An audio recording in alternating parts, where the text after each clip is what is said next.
Selamat datang kembali para nakama sejati One Piece. Bersiaplah, karena hari ini kita akan mengupas tuntas bocoran paling menggemparkan dari chapter 1153 yang siap mengocok teori dan ekspektasi kita. Siapa sangka, sosok Loki yang selama ini menjadi misteri, akhirnya terkuak sebagai kunci penting dalam ramalan kuno. Ikuti kami sampai akhir, karena setiap detik dari kisah ini akan membuat Anda terpaku.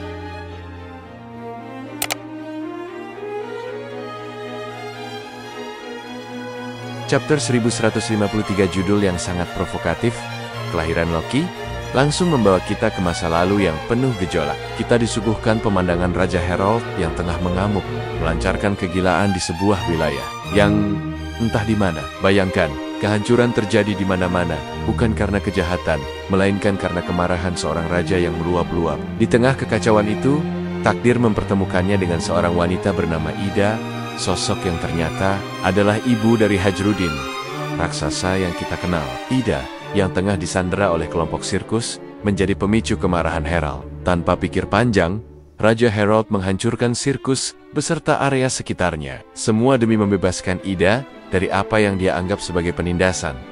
Namun, disinilah kejutan pertama datang. Ida, alih-alih berterima kasih, justru dengan tegas menegur Raja Herald. Ia menjelaskan bahwa anggota sirkus itu bukanlah orang jahat. Mereka justru telah banyak menolongnya dan penduduk setempat. Ida bergabung dengan mereka sebagai bentuk balasan budi. Sebuah momen yang tak terduga, bukan? Kemarahan seorang raja luluh lantak oleh kejujuran dan kebaikan hati seorang wanita. Dan dari sinilah benih cinta yang tak lazim mulai tumbuh di hati Raja Herald.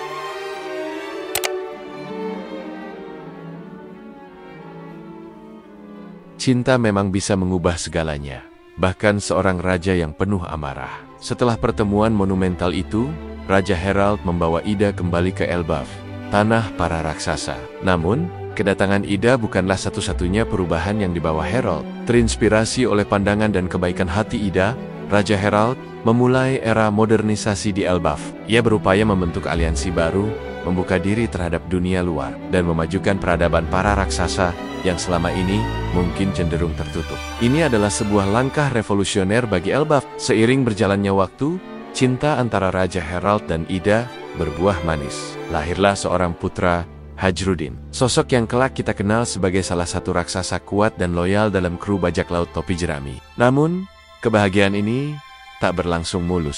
Meskipun Raja Herald sangat ingin menikahi Ida, para tetua Elbaf menentang keras. Mengapa? Karena Ida bukanlah keturunan murni Elbaf, dan bagi para tetua, ada ramalan, sebuah tanda kuno yang menentukan siapa yang pantas menjadi pendamping raja. Penolakan ini menciptakan ketegangan besar di antara Herald dan para tetua. Mereka percaya bahwa pernikahan dengan Ida akan mengganggu keseimbangan dan takdir Elbaf. Ketegangan ini menjadi pondasi bagi konflik yang lebih besar di kemudian hari, menunjukkan bahwa bahkan seorang raja pun harus tunduk pada tradisi dan ramalan yang mengikat.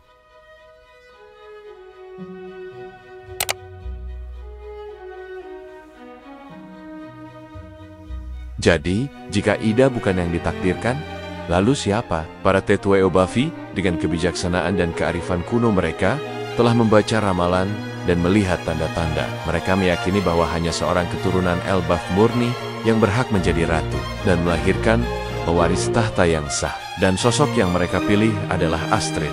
Astrid digambarkan sebagai wanita yang sesuai dengan takdir dan tradisi Elbaf. Dia adalah simbol kemurnian keturunan raksasa. Dan para tetua percaya bahwa dengan Astrid, garis keturunan raja akan tetap suci dan kuat, sesuai dengan kehendak para dewa atau leluhur mereka. Pernikahan Raja Herald dengan Astrid adalah sebuah keharusan demi memenuhi ramalan, demi stabilitas Elbaf. Meskipun itu berarti Raja Herald harus mengesampingkan cintanya pada Ida. Momen ini sangat krusial, karena disinilah takdir Loki mulai terukir. Kedatangan Astrid bukan sekadar tentang pernikahan kerajaan. Ini adalah tentang pemenuhan takdir yang lebih besar. Takdir yang akan melahirkan salah satu karakter paling misterius dan mungkin paling penting dalam saga One Piece. Ramalan ini yang begitu kuat hingga dapat memisahkan raja dari cintanya, pasti menyimpan makna yang jauh lebih dalam dari yang bisa kita bayangkan.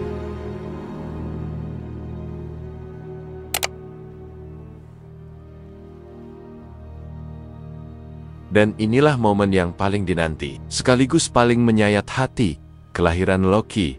Astrid akhirnya melahirkan seorang putra. Namun, kebahagiaan yang seharusnya menyelimuti istana Elbaf berubah menjadi kengerian. Mata sang bayi, Loki, memiliki bentuk yang sangat tidak biasa. Bentuk mata yang aneh ini, entah mengapa, justru menimbulkan ketakutan luar biasa pada Astrid. Apa sebenarnya yang dilihat Astrid di mata Loki? Apakah itu pertanda malapetaka, atau sebuah kekuatan tersembunyi yang begitu dahsyat hingga membuat ibunya sendiri gemetar? Ini tidak menjelaskan secara detail, namun implikasinya sangat mendalam. Ketakutan Astrid begitu besar sehingga ia mengambil keputusan yang paling kejam. Loki ditinggalkan. Dia dibuang ke dunia bawah ke Underworld, sebuah tempat yang mungkin dianggap sebagai neraka bagi para raksasa. Bayangkan, seorang bayi yang baru lahir, darah daging seorang raja, dibuang begitu saja karena sebuah fitur fisik yang aneh. Tragedy. Ini langsung menempatkan Loki sebagai karakter yang penuh misteri dan potensi. Pengabaian ini tidak hanya membentuk karakternya di masa depan, tetapi juga mengaitkannya dengan ramalan dan kekuatan gelap yang mungkin bersemayam di Underworld. Ini adalah awal yang gelap bagi seorang anak yang ditakdirkan untuk menjadi bagian dari takdir besar dunia.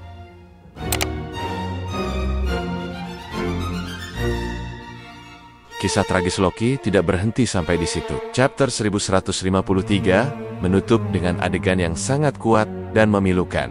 Bayi Loki, yang baru saja dibuang, kini merangkak keluar dari kegelapan Underworld. Dia dikelilingi oleh makhluk-makhluk liar, entitas-entitas yang mungkin tak pernah terpikirkan oleh akal sehat. Meskipun masih bayi, instingnya mendorongnya untuk hidup. Untuk bertahan, Loki kecil, dengan segala keterbatasannya, berusaha kembali ke tempat yang ia anggap rumah, istana. Dia memulai pendakian yang mustahil, mencoba memanjat pohon Mustika Adam, sebuah pohon raksasa yang mungkin adalah simbol kehidupan atau jembatan antara dunia. Adegan ini bukan hanya tentang perjuangan fisik. Ini adalah perjuangan eksistensial, seorang anak yang ditolak oleh keluarganya, namun memiliki keinginan kuat untuk kembali.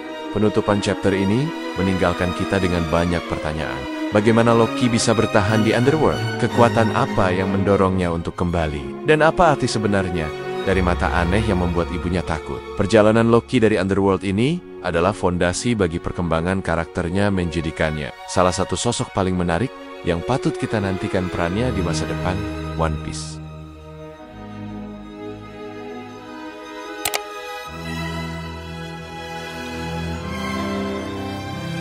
Jadi, apa implikasi dari semua ini? Terkuaknya kisah masa lalu Loki sebagai putra Raja Herald dan Astrid, serta pengabaiannya karena bentuk matanya yang aneh, menempatkan Loki di pusat ramalan Elbaf.